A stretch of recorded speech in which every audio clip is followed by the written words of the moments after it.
Hello you guys and welcome back to my channel. Today we are going to create some new nails together, and this is me showing you the entire setup. Don't be intimidated, but every single one of these colors that I'm showing you is a color that we ended up using for today's nail art. So I brought out everything I would need in order to be fully prepared from start to finish. I didn't need to go fishing around for any extra stuff because the entire nail set ended up taking 6 hours, so just be prepared for that. I also started out this video with the Gel X portion done. That way that was kind of ready. I used the natural almond in medium. And here's me just showing you guys the inspo. I am going for the viral TikTok fruit nails that we've kind of seen all over. This specific set is from a TikTok video. Definitely recommend going out and checking her video. I'll link it below. She did an incredible job, and that's kind of what snowballed this whole thing, that I was like, I want to try fruit nails. But jumping right in the nail design here, we are starting out with the base color for each nail, and each nail is going to be a different color. I'm using the same brand for each of the gel polishes. It's a brand called Jode Zone. I found it on Amazon. It's a 100-piece kit, so it's super simple to be able to get that one and just use all of the colors from it and not have to worry about getting a lot of different ones. And I'll make sure that each time I use a new color, I list the exact name and shade number on the screen. It'll be on the left side down there, and I'll also have everything listed down below in the description box in case I move a little bit too fast and you just want to see all the colors and shades that I used. I will make sure I have it listed because I know I'm moving kind of fast here. Felt like the base colors, it's not that interesting to get into, so I moved through those kind of quick. But once I had the first coat done there, I cured it inside of my lamp for 90 seconds. The website recommends 60 to 90. I like to go with the extra amount of time just to make sure that everything is fully cured. You don't want to have anything, that's semi-soft and not really cured. But I went ahead and I did 3 coats of the base polishes. I do feel like you could probably get away with just 2 because we do add a lot of different colors throughout it. I ended up going for 3 just to be safe, that I had a very saturated nail. And of course, curing for 90 seconds between every coat. And then this is where it gets to be a little bit boring because that was just one hand. We gotta move over to our right hand now, and these are also all different shades. So I'm using B03, this red shade, B60, this light kind of orangey one. It almost looks like a jelly shade. I have the B76, which is a lemony yellow. And then I was looking at the order of the colors and I didn't quite like it, so I actually ended up switching the red and the kind of orangey shade. I just moved the thumb to the index to the thumb, so just moved the order a little bit so it flowed a little bit nicer, I think. Then just 2 more shades to go. I used the B49, which was that olivey kind of green, and B88, which is this very light blue shade. And again, I did 3 coats of that, curing in between each time for 90 seconds, and then voila! We have the base color for all of the nails. So we're ready to get into the design portion. Which this is where the creativity and the fun really begins. So I'm gonna be starting off with the dragon fruit inspired nail, and I'm going in with this Beetles liner. Again, this is a kit I found on Amazon, so every single liner that you're gonna see is from the Beetles brand. Again, I'll list it down below on the screen. And I'm just using this to outline the entire nail, so that way it looks like it's the skin of the dragon fruit on the outside for basically a dragon fruit that's been cut in half. So in order to get the inside white flesh with the seeds in there, I'm going in with this black liner, again from Beetles, and I'm adding little dots kind of all around, just moving around sporadically, no real pattern, rhyme or reason. Some dots get a little bit more drawn out than others, and I'm just kind of winging it as I go.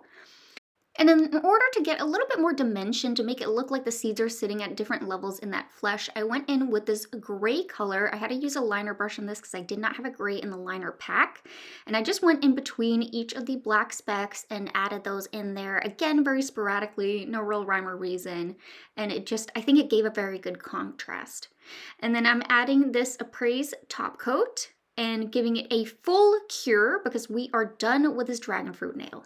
Moving on now to our lime nails, and we are starting out with adding a lime green shade all on the outside of the nail. This is going to help give a dimension of the nail, so that way the inside base coat has that kind of jelly sheen to the green color. This one's a little bit darker, so it looks like that outside skin. I'm then going in with the white liner and creating the division of the lime slices in a way. Is that what you call it? Lime slices? Wedges? I have no idea.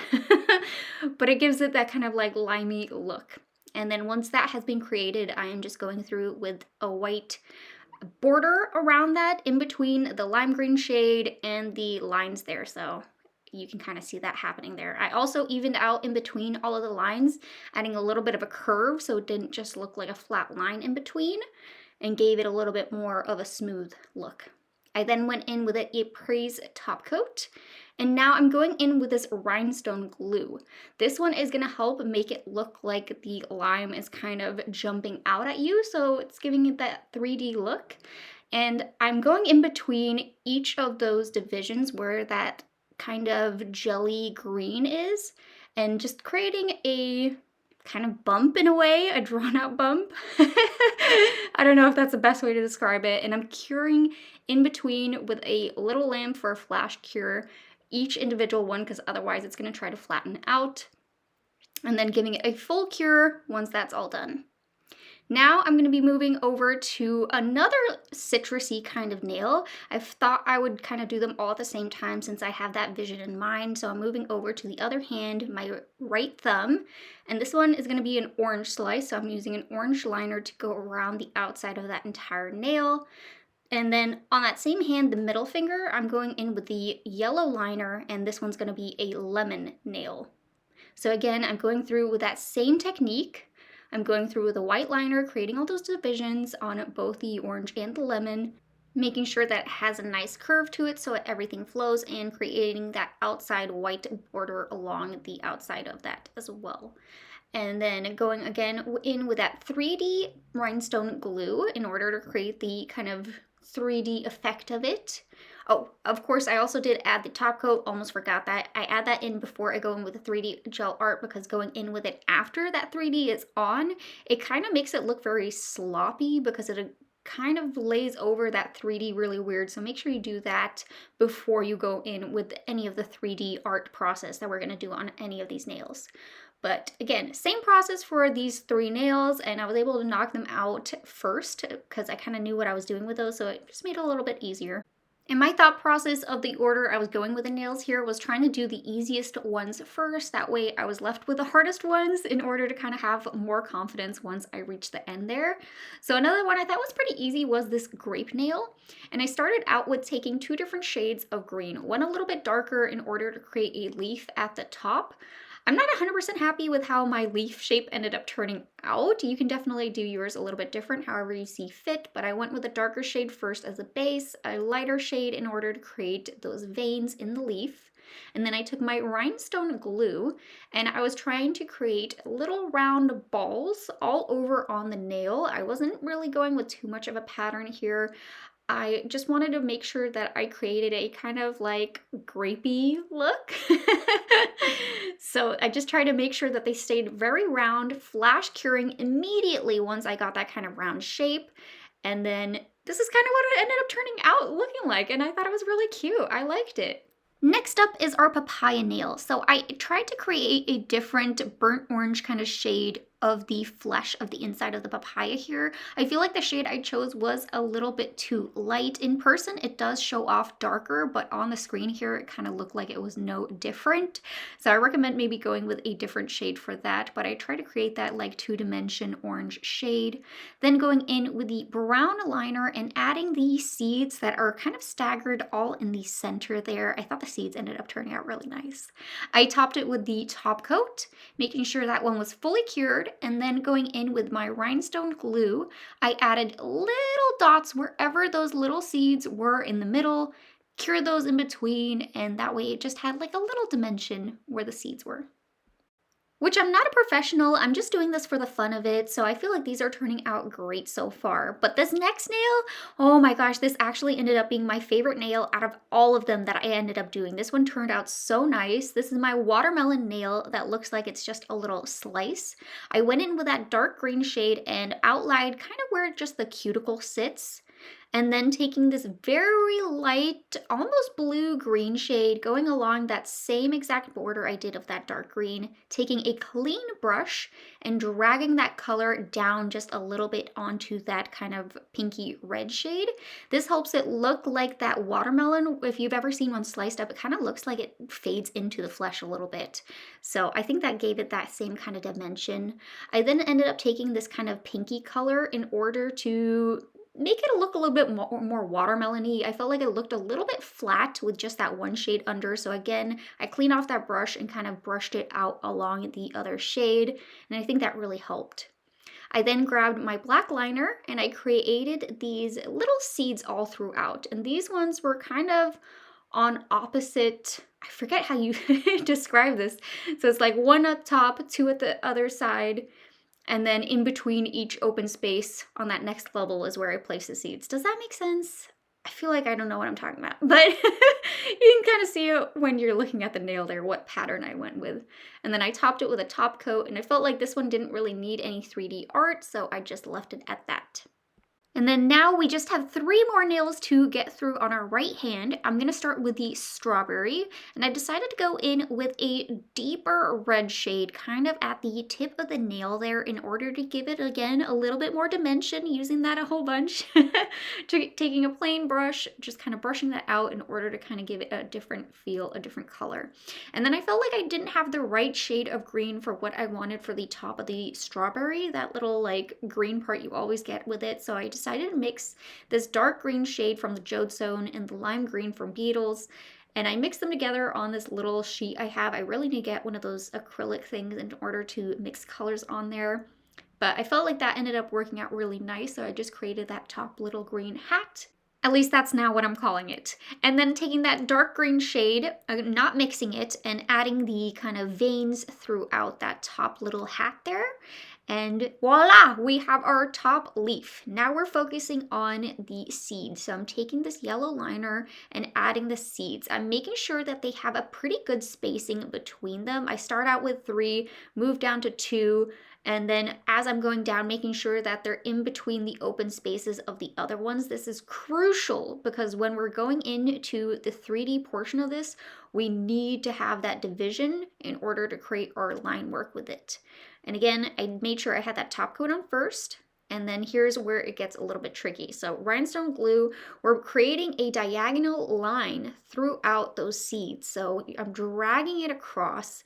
I'm sorry it got a little bit blurry here. I promise it evens out in the visuals here in a second. I just wanted to make sure you kind of saw me dragging it across because I'm going across it diagonally one way. Then once that's done, curing in between each time, I'm going the opposite way and making sure that it has like that crisscrossed kind of pattern throughout the whole thing. It really gives the strawberry its kind of strawberry look there. I think it turned out really, really great.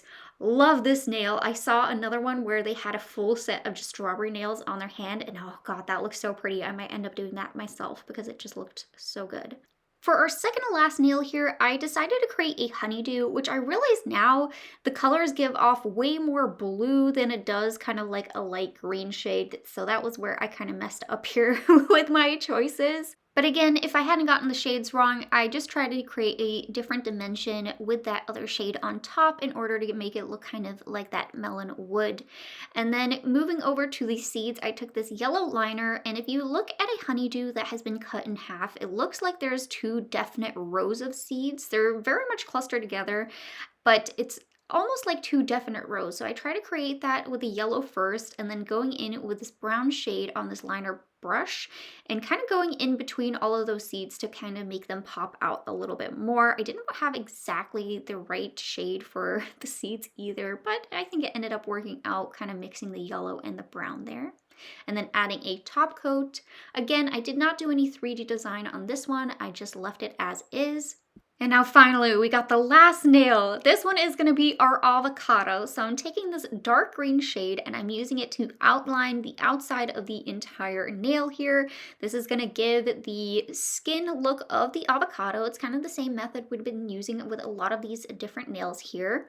And again, my favorite word for this video apparently, creating dimension.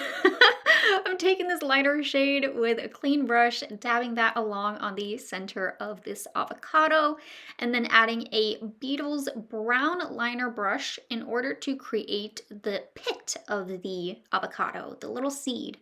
And it took me actually a couple tries in order to get this seed perfect because it is going to be the main visual. So kind of being able to have this be exactly the way you want it is very crucial. I then hit it with the top coat and then went in with my rhinestone glue. So this is going to be the only 3D element there, creating that perfect little ball right where the pit is. And I think it ended up turning out so cute. And this is the final result. All of my fruit nails are now completed and I freaking love them.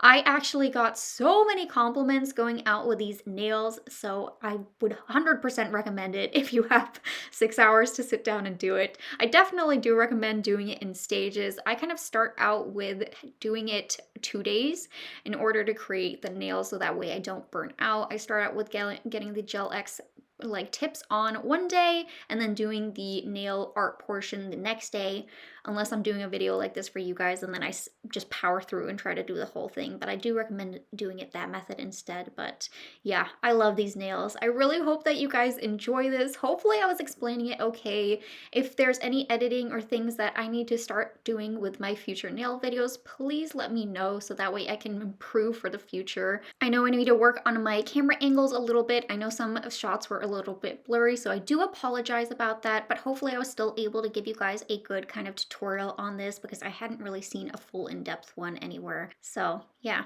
I really hope that you guys enjoyed today's video. If you did, please don't forget to hit that like button and subscribe to my channel. I will see you guys in my next video. Bye guys!